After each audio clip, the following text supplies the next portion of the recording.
Hello everyone, welcome back to the new series of Module 9, Fostering Academic Relationship, Lecture 2, where we will talk about the peer collaboration and teamwork in academia, where we will learn the strategies for building effective academic teams. And I'm Dr. Oin Mubang, clinical psychologist. We'll start with the introduction where we'll cover importance of peer collaboration in academic success, how teamwork enhances learning, research, and innovation. Overview of key topics will be relationship, strategies, and conflict resolution. And you can see in the diagram that there we have written the methods of collaborative learning, where we have to share knowledge, skills, and resource among group members, collaborative learning techniques, self-reflection, communication and collaboration, critical thinking, and allowing peer-to-peer teaching and learning.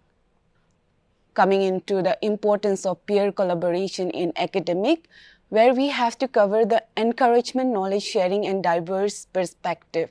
It means that when in a group, in a collaboration setup, one has to understand that it's not about only a single person, but it's more about the group and team, where you have to share your knowledge and understand the diverse perspective of each and every individual to bring more ideas on that particular topic where group of individuals are going to work together. And it can be enhanced by problem solving and critical thinking skills, which will come with a different perspective, and building professional networks for future opportunities, which means that when you bring more connection and when you work together, then you build a connection. It's like a social support where you will be able to understand how it will work later stage also, and supports mental well-being and motivation in research, which means if a group of people are working in a team, then they all work together mentally and physically also. They are working in a setup where each and everyone has to understand and has to remember that the goal should be very clear for each and every one, so that the work can go very smoothly for each and every individual. There is an example given, famous collaboration in academic. Coming into the building supportive relationship with classmates and colleagues. Here we can talk about the effective communication, where active listening, clarity, and constructive feedback is very much necessary. When we say effective communication, the communication does not have to only be bound in just the hearing and one is talking. It has to bring some meaning to the other person also. So that's why the active listening is very much necessary. And whenever if the other individual is feeling like they doesn't understand, some clarity is also needed. That's why the assertiveness work over there. There you have to understand the perspective of each and every individual, and you have to ask questions so that you can bring the clarity on the subject. And constructive feedback is also very much necessary, because if there is no feedback, then there will be a barrier to go beyond the understanding, go beyond the, I'll say, you will not be able to go more. You will be stuck in a place if there is no feedback.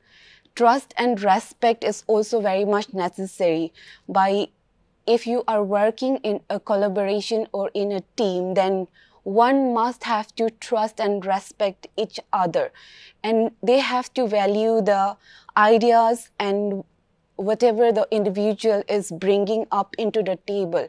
Their opinions, you have to listen it very carefully, and then you have to contribute your ideas to the other individual so that it can go in a collaborative way where you can build trust and respect with each other to work together.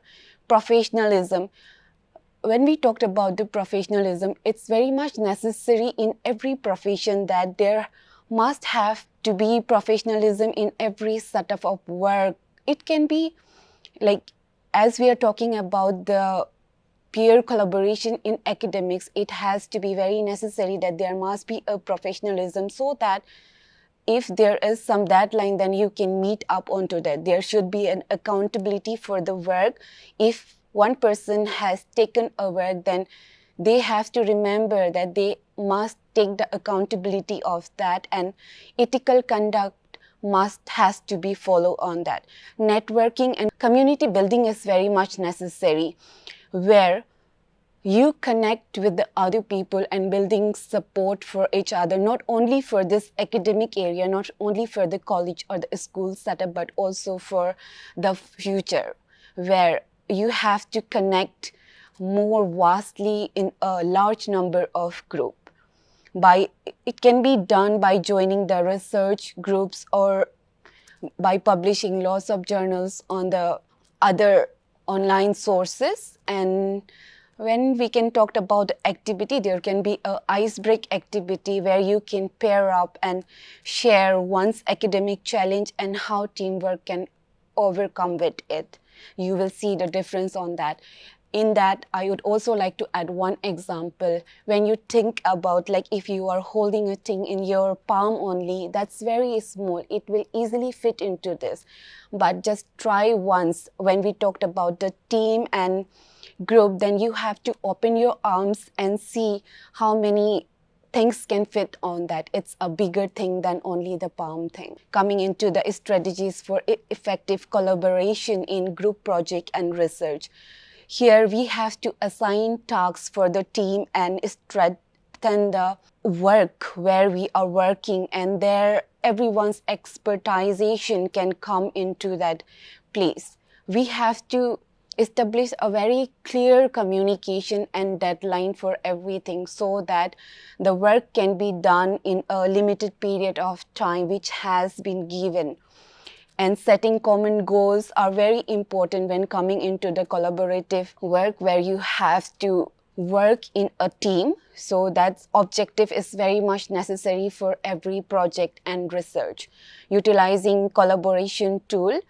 When we talked about the utilization collaboration tool, it can be done like we can use the Google Docs, so that each and every member can edit over there and look after how the work is progressing day by day, so that it will be a common place where every member can see their own works and they can add on to lots of ideas and merge their ideas on that particular place. So it's also very much necessary. Regular meetings and progress trackings are also one of the key methods. So every weekly check-ins and transparent communication between the group is one of the key, where they can work together and understand how their work is going on. Encouraging and open constructive feedback, as we have said before, it's very much necessary in peer collaboration, where one has to discuss the challenges and without blaming individual. There has to be some trust and mutual understanding between the group, where they can at least bring out the new ideas over there and will be able to share that idea without any hesitation. There is an example.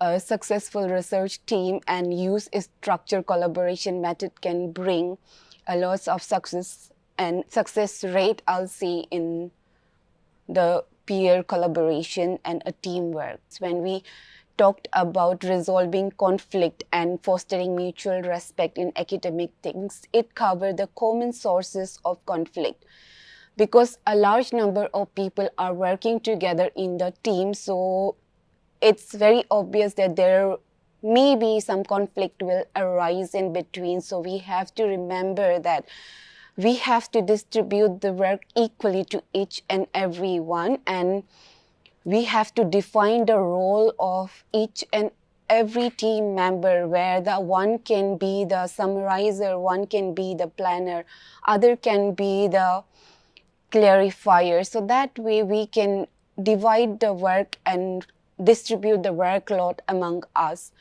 Differences in work style and expectation will be there, as when we say it like each and every individual is different from each other, that means the work style will be different. And yes, with their work style, the expectation will also come, and with that expectation we have to work reasonably in a group team.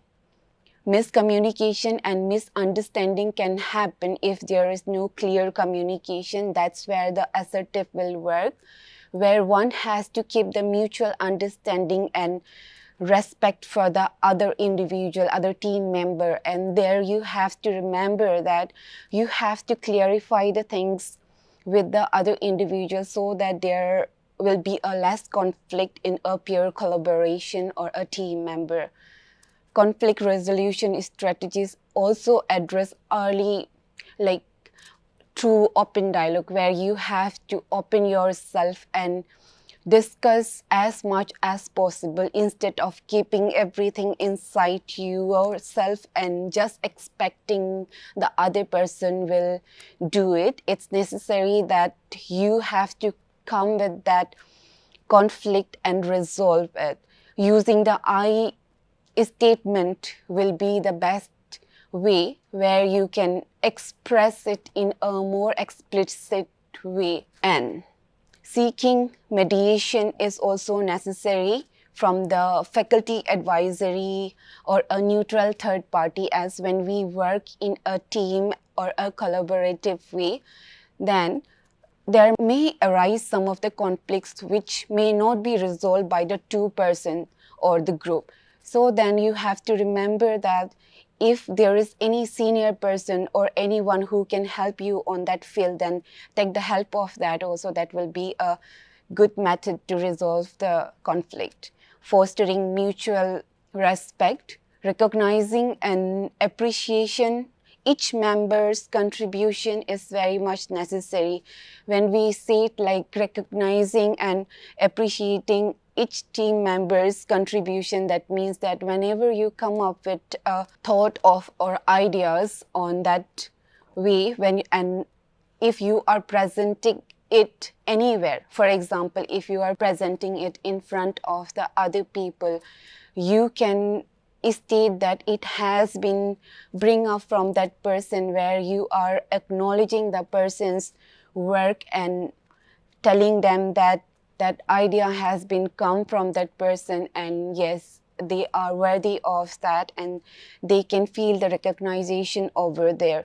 And being adaptable and willing to compromise is very good in a peer collaborative way. Some of the essentials which we have to remember whenever we are working in a peer collaboration or a team, then we have to remember few things, where one of the part is like you have to let go of your ego, because one has to work in a team where one individual doesn't have to work alone. It is a group of team where you have to let go of your ego and be ready and prepared that your ideas can be crushed into the ground and it can be merged with the other perspective, which will be a collective ideas of the group or the team. Second one is every individual have to practice, because we all know that practice makes everyone perfect. So that will be the second thing in a group collaboration we have to remember. Third will be you have to share the knowledge, you have to share the resources, you have to share the ideas which are coming there, because before we have given an example of the palm, where you can keep a very small thing, and when you release that, you can bring the large number of things. So that way you have to share your ideas over there to bring many new ideas into that table. And the fourth one will be like, if you are working in a collaborative or a team, you have to understand that our ideas can differ from each other. As we have said before, every individual is unique in their own way. And every collaborative team doesn't mean that will be work. There is a difference between group and the team, where you have to understand group can be formed and the group members might have a different perspective on different things. But when we talked about the collaboration of team, it means that in a particular setup or a particular interest is there where all team members are interested and then they are in the team. So that way you have to remember the difference between the team and the group also. There is a case study where a research team with disagreements on methodology resolved issues through structured discussion and mediation, which is very much necessary in peer collaboration and teamwork. Some of the best practice for academic teamwork is like there has to be some clear and frequent communication between the group members so that they will understand where exactly to work and how far they have gone and what are the things they can do in the future. And share responsibility and accountability is also very much necessary. If you share the responsibility, it will become easy for every individual who was working in a team. And when one or the other will start, like everyone, when everyone start taking the accountability, it will be ease for the members. And respect for diverse opinion and perspective is one of the key to practice the academic teamwork, where you allow the other person to come up openly with the new ideas where each and everyone can work together. Commitment to collective success over individual and recognizing it is also very much necessary, because if you are not committed, then there will be a lag behind thing and later on there can be a conflict on that. So it's very much necessary that individual or when individual is working in a group or a teamwork, then they have to remember to be committed to that and utilizing digital tools for project management. So coming into the conclusion, in the whole lectures, we come to know that academic collaboration is essential for success. Building a strong relationship leads to teamwork. Effective strategies prevent and resolve conflict. Respect and professionalism ensure positive working environment. And the final thought, alone we can do so little. Together we can do so much. It has been given by Helen Keller. Thank you.